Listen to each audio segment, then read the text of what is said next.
For me, it was the first time I saw this. What is a sense of agency, right? But it's simple. A sense of agency is the feeling you have that you are the one doing, you are the one thinking, you are the one being. That's a sense of agency. Neuroscience studies this. Sometimes the individual doesn't realize they are being themselves and gets lost, so they don't have a sense of agency. I'm going to talk about Easter, culture, and a sense of agency, and we're going to talk about it in considerable depth. So whoever has a sense of agency has this internal feeling, I am the one who does, I am the one who decides. You have this internal feeling within you.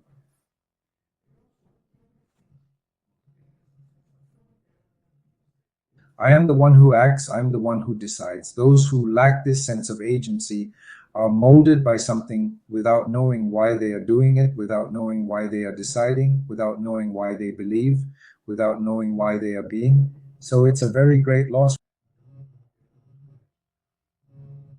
We're going to talk a lot. We're going to get into zone 3. But let's talk a little about Yanhami. Remember I told you that babies start imitating adults? This imitation goes on to imitate customs, traditions, habits, beliefs, faith. Then it falls into blind faith, or what they call high performance faith. There's blind faith and there's high performance faith. Blind faith is when you really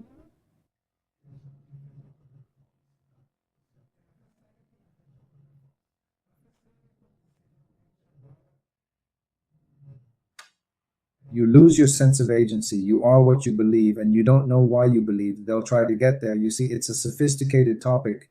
Our goal is to lead you to a certain feeling of freedom, a feeling of well-being. If I'm not managing to do that, it's because I'm making a mistake in my approach to the topic. So what we want to address is Easter, culture, a sense of agency leading you to well-being.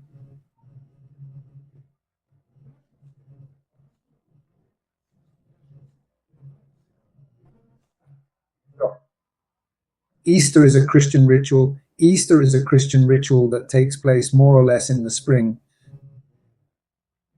Since it was designed primarily to look towards the North Pole, the Northern Hemisphere, it falls within the spring season. Those in the Southern Hemisphere are already in a different period. Autumn is not spring, and Easter is the equinox. Day and night become somewhat similar, the times are equal. Remember the solstices, which are when either the night becomes very long or the day becomes very long, and the equinox, they are both equal. This Easter that we have, which came to the American continent, it didn't come into a cultural or existential vacuum. Here there were many rites of passage. Here on the American continent, there were passages, there were rituals related to harvest, many rituals from various civilizations.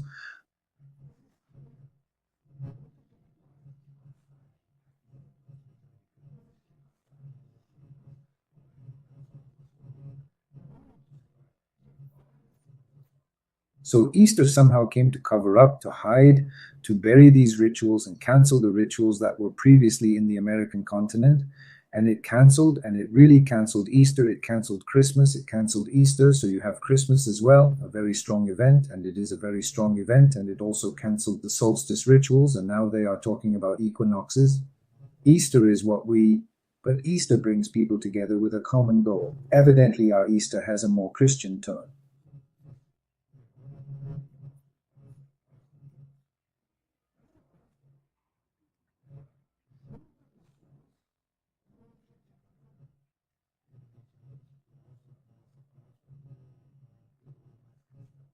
But during that same period, other movements exist outside of Israel. In Israel, the Jewish movement is different from the Christian one. Although many Christians believe that Israel accepts Christ and will at some point accept Christ, this will never happen and there is no truth to it. Israel does not accept, has not accepted, and will not accept Christ. It is something different. Their rituals are different. The rituals of Israel are different. And the rituals of Christians seek Passover. Evidently, politics has incorporated these rituals and causes the super rich to influence the thoughts of pastors and priests. They influence them.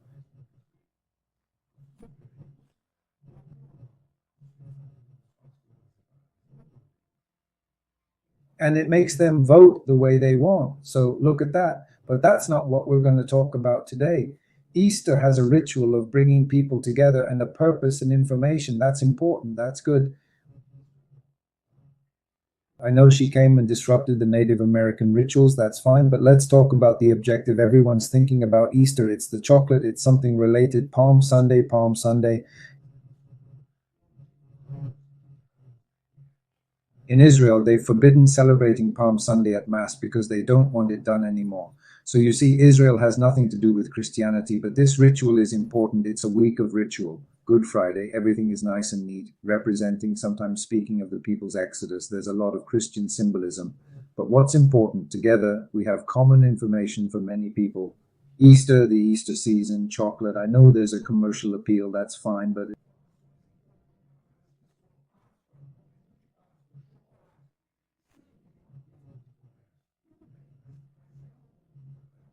it's information, it's a stimulus common to all. So we have a body territory, we have a feeling of being together as one.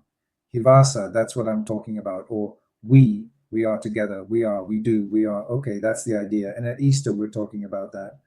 But the following happens in this moment of being together, you can be carried away,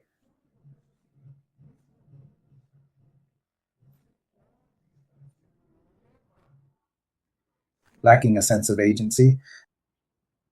And that's where we're going to talk about Easter. Very powerful, okay? When you were a baby, you started imitating, and you also started imitating words that were spoken. And you tried to say words. Each word was spoken to you in a context. In the kitchen, in the living room, in the bathroom, somewhere there was a context in which these words were spoken to you. And these words represented a context. They represented that space where you were, that smell, that harmony, that sound, those needs that you also had. It's a context.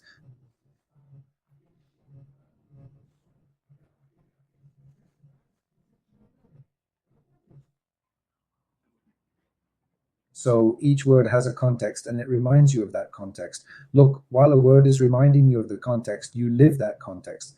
The words come and you live that context that those words remind you of. So the word is a tool, the word is a clue for you to find the context where it came from in the first place.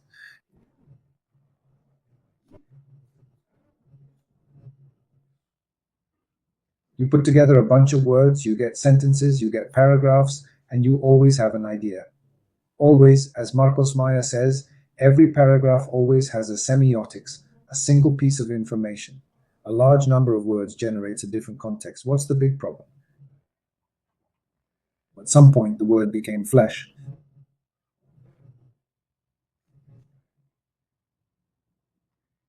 This is a biblical phrase representing God in the beginning, who was the Word was God, the Word was with God. But we are going to put another enenetic, another engesy to this. We are going to put an analogy for you. The Word became flesh. When the Word became flesh, the idea I'm conveying to you is that words in some way have become incarnated within you. Words, in a sense, the Word is living in your flesh. It's not you anymore. The sense of agency is gone. It's not me who decides, it's my Word. I ceased to be an independent self with free will and became a Christian self, a male self, a female self, an atheist self, an Islamic self, a Buddhist self, a self. I defined myself as the Word. Then the Word became incarnate.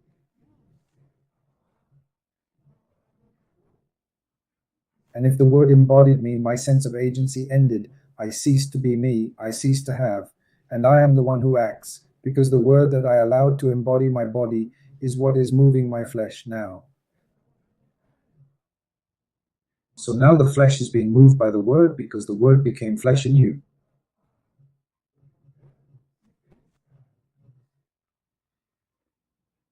Okay, is that all bad? No. This happens when you're going to do something. Sometimes you set a purpose for it, and with that purpose, you add certain words, certain rules, and you go about it with that purpose. But when you finish doing it, you take those words away and go back to being the body without that purpose, without that focus. Did you notice?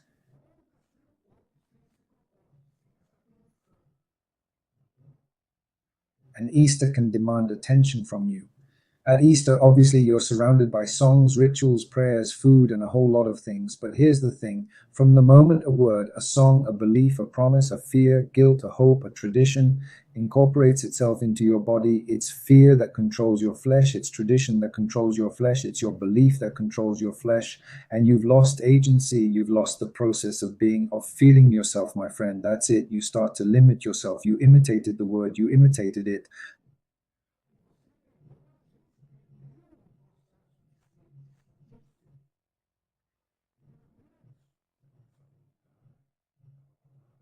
The behavior, imitating gestures, imitating habits, that's when belief began.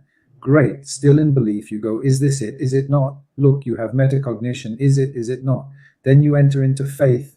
After faith, faith is already no, that's it, let's go. But blind faith no longer questions. Blind faith is the word made flesh. And now you no longer question this and those things because they are unquestionable. And at this moment and in this area, you have simply lost your free will. If we even have free will, here we see the loss of free will. Because at this moment, the word became flesh. You no longer question it. If you no longer question it, you obviously don't have the freedom to question it. So that's the idea we're talking about with you: Easter culture and the sense of agency.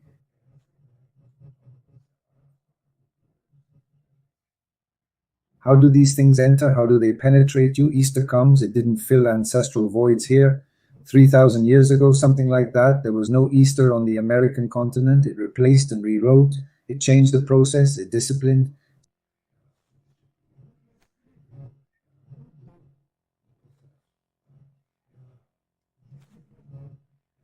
Sacred times, who or, and things that already existed. Then she came along and replaced something. It continues like a religious ritual. We need rituals. It remains good. It's a good ritual, but it lacking critical thinking has taken away your free will. So, the Christian religious ritual without critical thinking, you've lost your freedom. What would Easter be? Gathering together, community. Come on, it's something new. Look, we've only gone through bitter times, times of affliction, times of slavery, and now freedom can be this, a whole ritual, but all together, trying to make this thing that adds a lot. But it can't become, a word, a belief, a promise, a fear, a guilt, a hope, a tradition locking you inside. You understand? No, you have a sense of agency.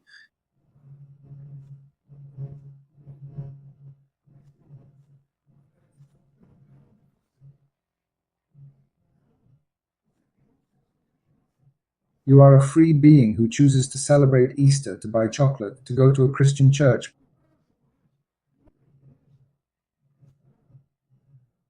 Protestant, non Protestant, Pentecostal, whatever, Catholic, go ahead. And you enjoy your Easter, but you enjoy an Easter with your own rituals, not in some low class place, not in some place lacking critical thinking, where people think that's what it is without questioning it.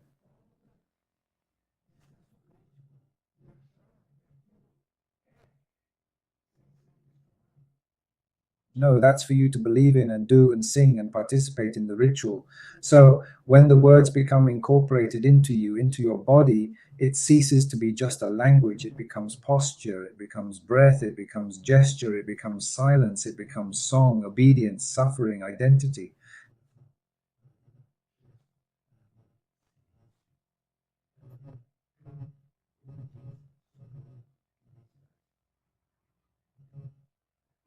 This is important because from the moment the words enter, fear enters and paralyzes.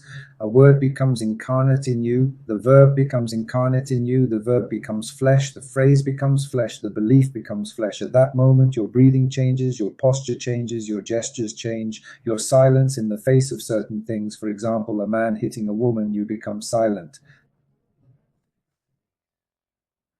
That's right. This silence is already part of your nothingness, your lack of agency, because the culture has already taken hold. That's just how it is. I'm not going to get involved in this marital spat, but it's not a marital spat. The woman is being beaten. It's not a marital spat. It's a police matter. No, but in my doctrine and in my ideas, we don't lie about this because blah, blah, blah. It's the sense of agency because in reality, a word, something, a belief, a tradition has entered you, a promise, a fear, a guilt.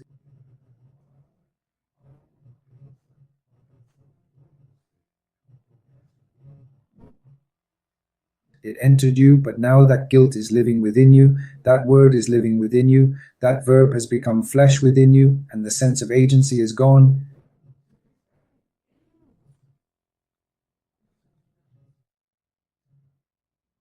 You are a living being in nature. How can we think about this in a different way to arrive at your reasoning, but in reasoning with the process of metacognition in zone 2? For example, I always tell you, always look for it when you try to process religious professional information,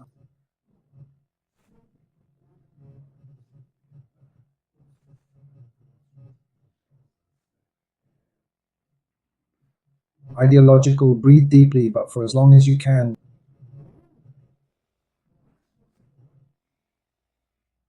relax and release the air slowly. So if the exhalation when you breathe deeply is longer than the inhalation and the inhalation is shorter,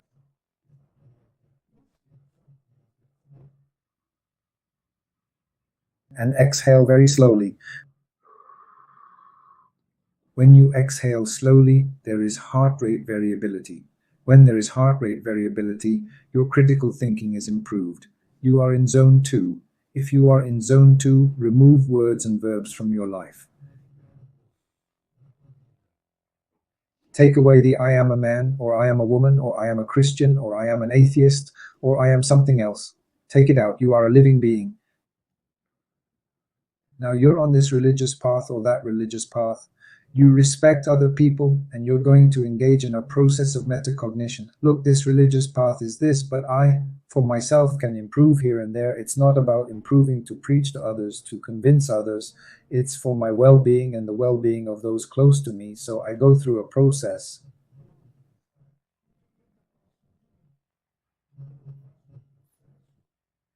Decompression, I'm going through a process of regaining a sense of agency. To repeat, a sense of agency. What is that? I am the one who does it. I am the one who decides. You feel it when you are deciding. You feel it when you are doing it. I'm not doing it because of pressure from my parents, my children, politics, or religion.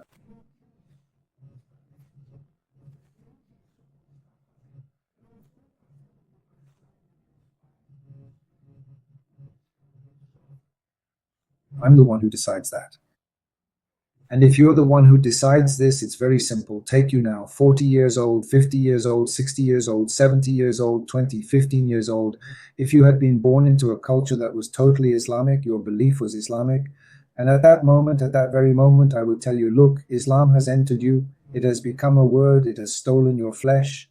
And now you are in an Islamic belief, or you are in a Buddhist belief, or you are Shinto, or you are in such and such belief because the words stole your flesh, they stole your proprioception and interoception, they stole your mind.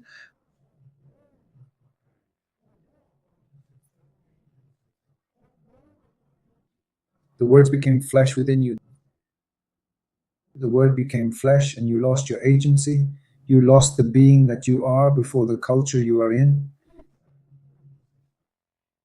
And it is this being that will bring you well being. It is this being that will develop your critical thinking about certain things. Look, I'm thinking like this, but man, I'm in this culture. Oh my goodness, it's Easter. Let's go. It's a good time. It's a little chocolate. I'll take a little chocolate. It's all good. But you won't give in to the words. You won't close yourself off to this thing that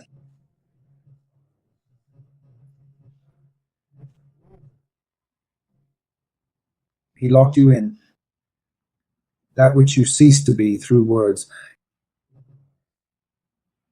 You'll regress a little further in your innocence. Remember how I always tell you to differentiate between naivete and innocence? Innocence is an openness to possibilities, an openness to new expectations, an openness to new senses, even critical ones, new perceptions of being. That's innocence. Naivete is an I already know. Naivete is this true religion. Here I am. The belief I hold is the truth. This gives you a very strong process in your brain. Because sometimes a belief you have, a concept you have, a narrative you have, it's very good because the narrative basically diminishes these stoic things.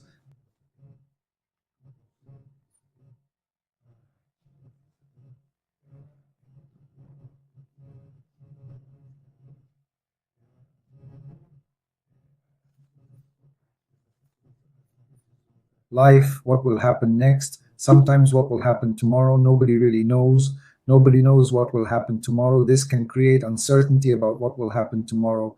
It can give you a certain insecurity, and this small insecurity gives you instability. So you adopt a narrative, and this narrative makes you feel less variable in the world. For example, whatever happens, you can have a narrative, it's God's will.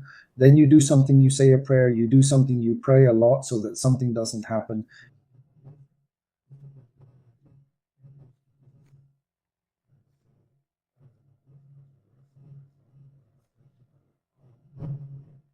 And if something happened, it's God's will.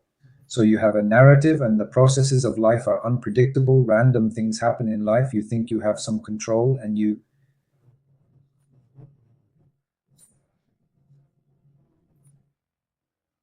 it reduces your defensiveness. This gives you relief, and you think you're actually doing it because of the relief you perceived in your body. But you achieve this relief by lengthening your exhalation.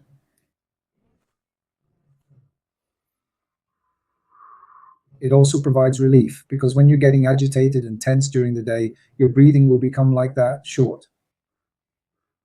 And it's quick and short. You understand? It's going to stay that way. But if you take it and relax, somehow stop, sit down and let your body go, feel the present moment, your feet on the ground, the chair, feel that you are part of this space that surrounds you. This belonging to the space gives you relief. I don't need the narrative to have this relief. I don't need the narrative to feel like I belong to something. I am part of something. And this belonging is good for you. Easter, enjoy it. We're here. It's Easter. Let's see. Where's the chocolate? You enjoy this narrative, enjoy it, and go along with it.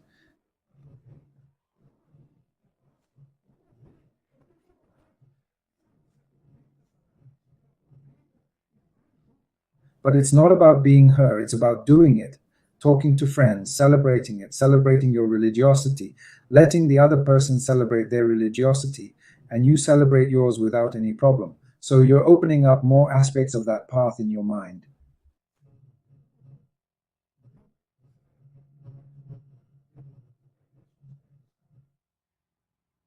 What am I without words, without needing words to define myself or define another? A living being that seeks well being. Do you understand? This path is a path of relegation. It's a path of finding yourself beyond your culture. You find yourself, you have a sense of agency, and you choose now one path, another path. Obviously, you will choose a narrative for an action. You will choose a belief for an action. You will choose a faith for an action. Riding a bicycle, jumping, working somewhere, but you will not be the faith. You choose it for an action. You will not let the verb incarnate in you.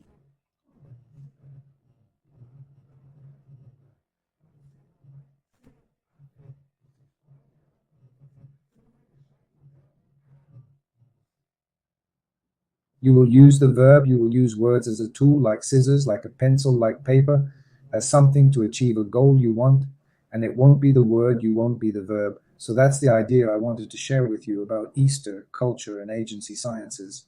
You are much more than you think you are.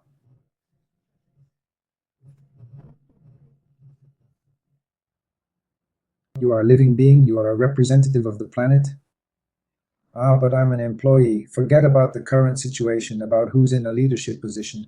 No, you are the representative of the planet. Okay, I'm having financial difficulties, this and that. Okay, fine, I'm fighting, I'm working, I'm earning. Yes, but I'm not cutting back. I heard the other day that the federal police found a girl who had been sent away from the United States, and the federal police, the agent, I didn't see the whole account. The officer came to her and said, "Girl, lift your head up. What they did to you isn't for you to accept. You aren't for you to let the word incarnate in your flesh. You aren't for you to reduce yourself to what they did to you. You are more, you are more, regardless of what they did to you, regardless of the memories you have, regardless of the traumas you have, the guilt you think you have. Because a good part of the guilt was placed on you. It's not that you have it, it's guilt placed on you to obey certain things, it's guilt placed on you to do certain things. And normally, this action benefits only a few people. It's not all of us, you understand? So, when that police officer tells her to lift her head and forget what they did to her, The United States thinks it's all about freedom, freedom. The United States is very complicated for some people and it really gives a feeling of humiliation. So get out of that mindset, open your mind. Hey, I'm a living being. Nobody is superior, nobody is inferior. We're in this together. We can do it, we can achieve it. We are good people. So that's the game. Did I make a mistake? And I'll go there.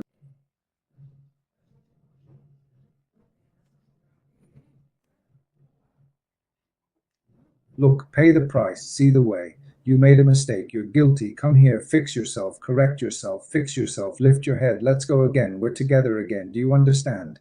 So when you say that you don't let words embody you, that verbs embody you, you maintain a sense of agency, of being alive. And you adopt phrases, beliefs, habits. You are adopting habits, beliefs. You can change them later. You adopted them for doing, not for being.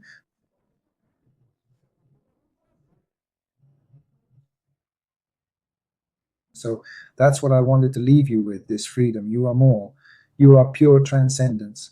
When you seek something outside your body, when that search is sometimes placed upon you, a fear is placed upon you, an idea that you have to have these sneakers, these glasses, this thing. I have to go to Paris. I have to go to such and such a place in order to be. No, you are being. You do things, but you seek a ritual, a belief, a gathering of people, a conversation with family and friends. These religious festivals are fantastic. A walk together, a walk in a procession. I've walked in a few processions. It's the most beautiful thing there is. That's it. It's a religious festival. But I don't lose myself in being the festival. I participate in the festival. I benefit from the festival. I feel good being with other people in this joy and this realization of being common to all.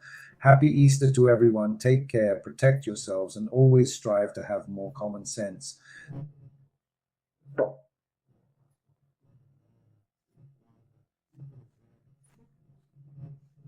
This sense of agency, understand that a sense of agency is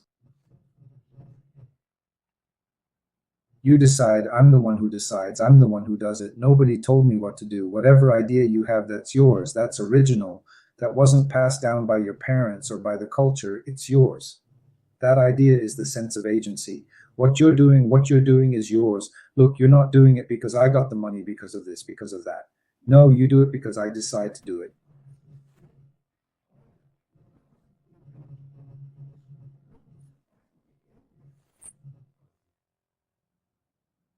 Do you understand that sense of agency? That's when you control your life. It's not a demand imposed by force, because it's the sense of agency, and the sense of agency is lost with certain words or verbs that become ingrained in you, and then your body becomes tense, either in introspection or in proprioception, and you begin to live according to words, live according to beliefs, live according to a cause that isn't yours.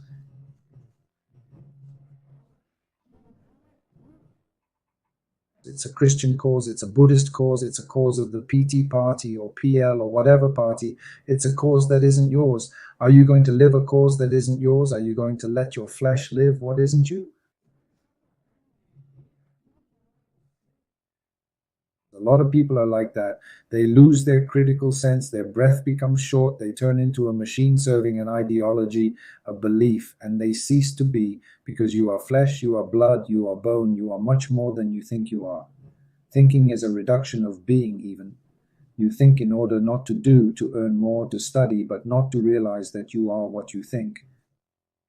Thinking is words. Words are tools. You use tools. You use words. You are not the words. You are not the verb. You are not the word. You are more. You are flesh. You are bone. You are blood. You are life. You are the mind. You are the life that pulsates in your body, that reproduces thousands of cells, reproducing all the time in your body. That is you, the divine flow, whole, strong. That is Easter. It is a wonderful feeling of being, of living, of being ready, of being alive. But with this fundamental sense, I am the one who does it. I am the one who decides.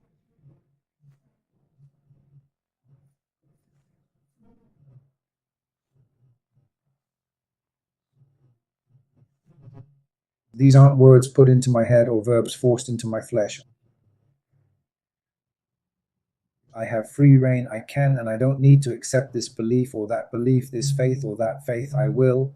I use belief and I use faith, but I am more than that. A big hug. Until next Wednesday.